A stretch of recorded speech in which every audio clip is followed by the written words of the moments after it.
अस्सलाम वालेकुम, welcome to मेरी फैमिली। उम्मीद करती हूँ सब ठीक ठाक होंगे। तो जैसे कि जी बकरा ईद बिल्कुल आने वाली है, तो मैंने सोचा आप लोगों के साथ सारी बकरा ईद की रेसिपीज़ जो है ना वो बैक टू बैक शेयर कर दीजिए। आज हम बना रहे हैं जी बकरे के पाए की रेसिपी। इतनी क्विक और सिंपल रेसिपी है ना ये, लेकिन ये इतने मज़े के बनते हैं। आप लोग मेरे तरीके से पाए बना के देखें, फिर मुझे आके फीडबैक दें। ये पाए मशहूर ना हो गए ख़ानदान में, मेरा नाम बदल देना, क्योंकि ये मशहूर है मेरे भी ख़ानदान में। सबसे पहले जी यहाँ पे हमने लिए हैं 6 अदद पाए। ये 6 अदद पाए थे। उसके बाद मैंने यहाँ पे लिया है 1 टेबलस्पून भर के सौंफ और 1.5 टेबलस्पून साबुत धनिया, 2 बड़ी इलायचियाँ और 4 छोटी इलायचियाँ। ये जी हमारा है साबुत गरम मसाला, जो कि इसके अंदर जाएगा। और ये 6 अदद पाए हैं। ये थोड़े बड़े बड़े साइज़ के हैं ये टोटल 6। छोटे हैं तो भी रेसिपी आपने सेम ही रखनी है, ठीक है।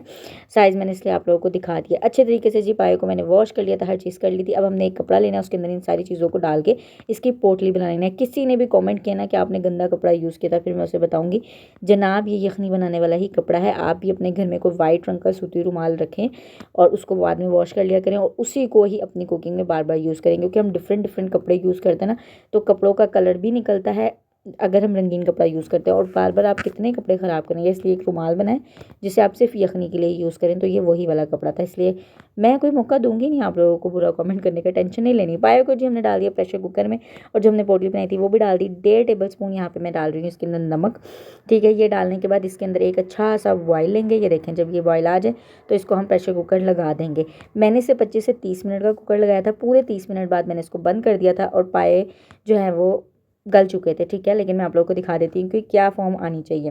तो यहाँ पे जी 30 मिनट के बाद ना कुछ ये हुआ था हाल के यखनी हमारे पास थोड़ी सी बची है, और पाए जो हैं हमारे कुछ इस तरह की फॉर्म में आ गए। अच्छा, पाए ना यहाँ पे बिल्कुल नहीं गले, ये 95% कुक है। अब भी इनके अंदर हल्की सी वो कहते हैं ना कसर बाकी है, तो इस कसर को हम रहने देंगे। वो मैं आपको भी बताती हूँ आगे चल के ऐसा क्यों किया मैंने।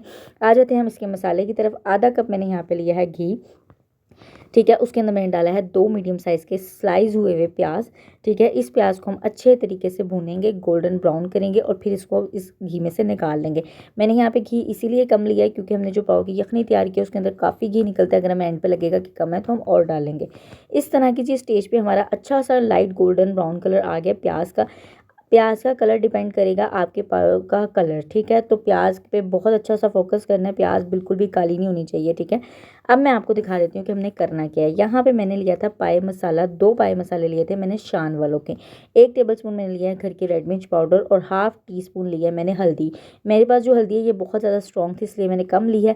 1 कटोरी लिया मैंने दही, यानी कि 1 पाव दही 6 पाव के अंदर यूज़ हुआ, और वो है हमारी गोल्डन हुई हुई प्याज।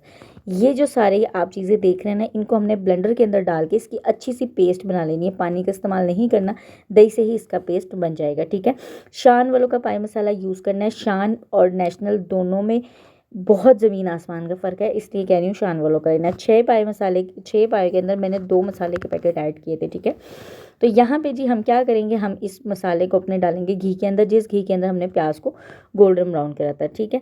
इसको हम अच्छी तरीके से भुन भुना लेंगे यहाँ पे, ठीक है। बहुत अच्छे तरीके से ना आपने इस पेस्ट को जो है ना वो भूनना है। मतलब इसका इतनी इसकी भुनाई करनी है, हल्की फ्लेम के ऊपर इसको ओपनली भूनते रहें, कवर करके भूनते रहें। मैंने जो ब्लेंडर साफ़ किया था उसी के थ्रू आधा ग्लास पानी इसके अंदर ऐड हो गया।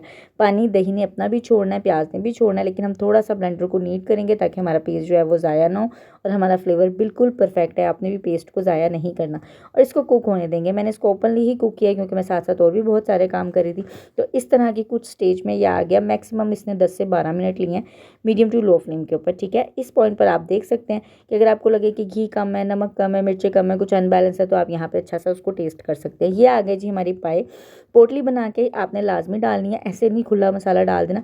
उससे देखें ये फ़ायदा हुआ है कि बड़े साफ़ सुथरी सी हमें यखनी और साफ़ सुथरा सा ना हमें वो मिल गया। बाद में भी आप छान सकते हैं, लेकिन वो ना फिर पायों के अंदर फंस जाता है साबुत धनिया सौंफ वगैरह, तो वो फिर अच्छी बात नहीं है, आपकी खाने वाले को मज़ा नहीं आएगा, ठीक है। पोटली से ये फ़ायदा हुआ, साफ़ सुथरी सी एक यखनी हमें मिल गई। सारे पाए जी हम कन्वर्ट करेंगे इसके अंदर, और ये जितनी यखनी थी ना पतीली के अंदर मैंने आपको दिखाया, इसे हम सारी को डाल देंगे, ठीक है।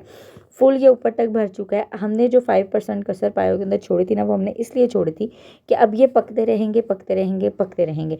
वो जो कहते हैं ना जी, पायों का मज़ा तो आता है जब पाए पकते रहते हैं। कोई पाए भी कोई पाए होते हैं तो अब ये वो वाला प्रोसेस करें। ढक्कन इसका ढक दें।